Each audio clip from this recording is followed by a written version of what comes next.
আসসালামু আলাইকুম। আমরা আজকে সংখ্যার ধারণা থেকে একদম বেসিক থেকে শিখব। প্রাইমারি, বিসিএস, ব্যাংক, শিক্ষক নিবন্ধন সহ বাংলাদেশের তৃতীয় চতুর্থ সকল চাকরি পরীক্ষায় সংখ্যা ধারণা থেকে প্রশ্ন আসবে। আমরা অধিকাংশই কি করি, একটা বই খুলে কিছু অঙ্ক করি, শর্ট টেকনিক দেখি, টেকনিক দেখি, যার কারণে আমাদের প্রিলি পার হতে পারলেও হয়, লিখিত আটকে যায়, অথবা লিখিত আটকে গেলে পার হলেও ভাইভাতে দেখা যাচ্ছে কি আমাকে বেসিক থেকে প্রশ্ন করছে, আমি পারিনি। রিসেন্ট এই যে প্রাইমারির ভাইভা হচ্ছে, এখানে অনেকের কাছেই এরকম প্রশ্ন জিজ্ঞাসা করছে। যারা দেখছেন তারা অবশ্যই কমেন্ট করবেন যে হ্যাঁ করছে কি না করছেন। ধরার পরে তারা কি করে, তারা অনেক জটিল বড় বড় ক্যালকুলেশন সমাধান করে দিতে পারে, কিন্তু দেখা যাচ্ছে তাদেরকে ধরছে যে পূর্ণ সংখ্যা কাকে বলে, গুণিতক, সহমৌলিক সংখ্যা, সংখ্যা, অঙ্ক, এইগুলোই তারা দিতে পারছে না ভালোভাবে। তাহলে কি আপনি 1-2 নাম্বার পিছিয়ে পড়ে যাচ্ছেন, এই 1-2 নাম্বার আপনার জীবনের কাল হয়ে দাঁড়াচ্ছে। তাহলে আমরা আজকে এই বিষয়গুলো যদি শিখতে পারি তাহলে কোথাও আটকাবো না। প্রথমে আমরা কি কি শিখবো দেখেন। অঙ্ক কাকে বলে, সংখ্যা কাকে বলে, উৎপাদক কাকে বলে, গুণিতক কাকে বলে। আপনি এগুলো জানেন, কিন্তু আরো ভালো করে জানতে হবে, সেটা আমরা দেখাবো। মৌলিক সংখ্যা কাকে বলে, সহমৌলিক সংখ্যা কাকে বলে, মূলদ, অমূলদ সংখ্যা, প্রকৃত সংখ্যা, জোড় বিজোড় সংখ্যা আর পূর্ণ সংখ্যা। শুরু থেকে শেষ পর্যন্ত না টেনে ধারাবাহিকভাবে দেখবেন, অনেক কিছু শেখার আছে এখানে।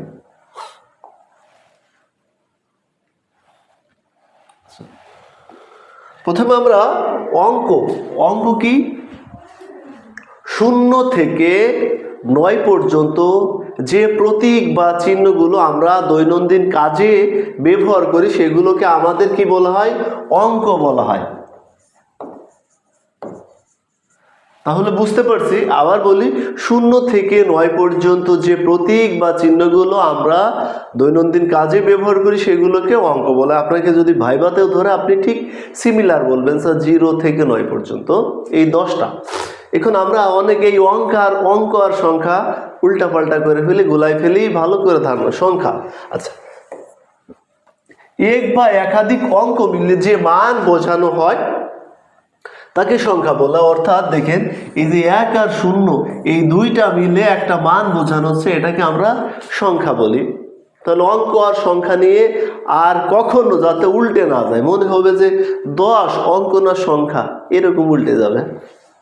উৎপাদক, যে সংখ্যা দ্বারা কোনো সংখ্যাকে নিঃশেষে ভাগ করা যায়, যেমন 12 এর উৎপাদক 10, এর উৎপাদক কোনগুলো, 5, 2, 1, এইগুলো 10 এর উৎপাদক। এই সংখ্যাগুলো দ্বারা 10কে ভাগ করা যাবে। অর্থাৎ ওই বড় সংখ্যার সে আন্ডারে যে সংখ্যাগুলো আছে ওইগুলো তাকে উৎপাদক বলা হয়। উৎপাদকের ইংলিশে আমরা কি ফ্যাক্টর বলি। আর একটা নাম আছে কি গুণনীয়ক। উৎপাদক, ফ্যাক্টর, গুণনীয়ক আমরা বুঝতে পারছি। এরপরে গুণিতক কাকে বলে। গুণিতক হচ্ছে কোনো সংখ্যাকে পূর্ণ সংখ্যার সাথে গুণ করে যে সংখ্যা পাওয়া যায় তাকে গুণিতক বলা হয়। গুণিতক মানে সোজা কথা এখানে লিখে দিতে যে নামটা, মনে করেন 10, তাহলে 10 দুগুণী 20, 10 3 10 30, 10 × 4, 4 10 40। তার মানে আমি যদি আপনাকে বলি যে 20 এর উৎপাদক কোনগুলো আর 20 এর উৎপাদক আর হচ্ছে গুণিতক, তাই না? তাহলে গুণিতক 20 থেকে 20, 40, 60, 80 এরকম করে যাবে। আর উৎপাদক আর এক নাম আছে গুণনীয়ক, অর্থাৎ 20 থেকে নিচে 1, 2, 4, 5, 10, 20। ঠিক আছে, এটা আমরা উৎপাদক গুণনীয়ক চিনতে পারছি। তাহলে 3, 4 আমরা ক্লিয়ার। অবশ্যই মৌলিক সংখ্যা আসি। ভিডিও বড় হলে অনেকে দেখে না। মৌলিক সংখ্যা আছে 1 এবং ওই সংখ্যা ছাড়া যদি আর কোনো গুণনীয়ক না থাকে সেটা একটা মৌলিক সংখ্যা। যেমন আমরা 3, 7 11, 13। দেখেন এই যে 3 × 1, অর্থাৎ এই সংখ্যাকে আর ভাগ করা যাবে না। এখান থেকে আর একটা বিষয় আমরা উপস্থাপন করি যৌগিক সংখ্যা, যেটা আপনি পারবেন, যৌগিক সংখ্যা যাকে ভাঙা যাবে, ভাগ করা যাবে। আচ্ছা, সহমৌলিক সংখ্যা কি? সহমৌলিক সংখ্যা দেখেন, মনে করেন 12, 7, অর্থাৎ দুইটি সংখ্যা থাকবে, ওই দুইটি সংখ্যার মধ্যে যদি কমন কোনো গুণনীয়ক না থাকে সেটাকে সহমৌলিক সংখ্যা। এমন না সহমৌলিক মানে দুইটাই মৌলিক হতে হবে। সহমৌলিক দুইটা মৌলিকও হতে পারে, দুইটা যৌগিকও হতে পারে, একটা মৌলিক একটা যৌগিকও হতে পারে। আমি একটা উদাহরণ বলি, যেমন মনে করেন আপনি 9 আর 4, এটা দেখেন আপনার কাছে মনে হতে পারে এটা সহমৌলিক না, কিন্তু এটা সহমৌলিক। কেন? 9 এর গুণিতক কি কি? 3 × 3 × 1। আচ্ছা, 4 এর গুণিতক কি? 2 × 2 × 1। তাহলে দেখেন এই 1 ছাড়া দুইজনের ভিতরে কেউ কি কমন নেই, ঠিক আছে, সহমৌলিক।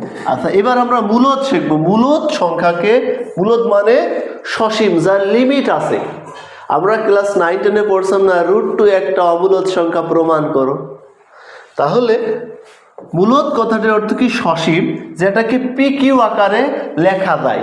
আরও ভাবলে বলতে পারি, দেখেন 1/2 মানে একটা ভগ্নাংশ, 0.25 মানে সীমাবদ্ধতা আছে, পৌনঃপুনিক যুক্ত শব্দ, ঠিক আছে, পৌনঃপুনিক যুক্ত শব্দ হচ্ছে আমাদের কি?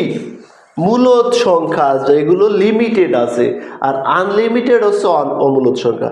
আবার বর্গমূল সংখ্যা, এখানে লিখছি ঋণাত্মক সসীম সংখ্যাও মূলদ সংখ্যা, ঋণাত্মক হতে পারে।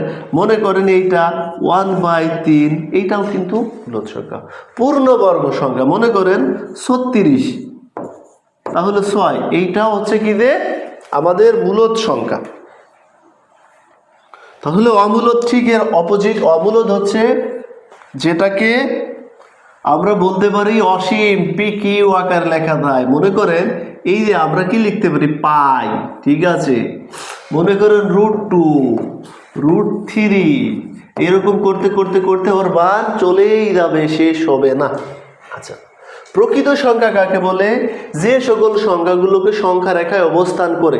আমরা ওই যে আগে কি একটা সংখ্যা রেখা তৈরি করতাম না, যে 1, 2, 3, 4 থেকে থেকে আমাদের +∞ পর্যন্ত, -1, -2, -3 থেকে -∞ পর্যন্ত, তাই না? আমরা এই পর্যন্ত হচ্ছে কি যে কি চলে যাই +∞, -∞ পর্যন্ত, অর্থাৎ সংখ্যা রেখায় দিয়ে প্রতীক বা চিহ্নগুলো আমরা ব্যবহার করতে পারি, তাকে আমাদের প্রকৃত সংখ্যা বলে। এবার চলে আসি আর কি আছে? পূর্ণ সংখ্যা। পূর্ণ সংখ্যা 0 থেকে সকল ধনাত্মক সংখ্যাকে পূর্ণ সংখ্যা বলে। তাহলে পূর্ণ সংখ্যা কি? 0 থেকে সকল ধনাত্মক সংখ্যা হচ্ছে পূর্ণ সংখ্যা। এখানে -1, -2, 1/2, 1.5 পূর্ণ সংখ্যা নয়। প্রশ্ন আসতে পারে নিচের কোনটি পূর্ণ সংখ্যা? আচ্ছা, জোড় ও বিজোড় সংখ্যা, আমরা এগুলো চিনি যে জোড় আর বিজোড় সংখ্যার উদাহরণ খুব বেশি প্রয়োজন নেই, যে 2, 4, 6, 1, 3, 5, 7। কিন্তু আমাদের পরীক্ষা আসে x + y = হলে নিচের কোনটি জোড় সংখ্যা, ঠিক আছে। তাহলে আমরা এটা ভালো করে আপনি দেখবেন, পরবর্তীতে আমরা এই টপিক থেকে এবার প্রশ্ন অ্যানালাইসিস করব।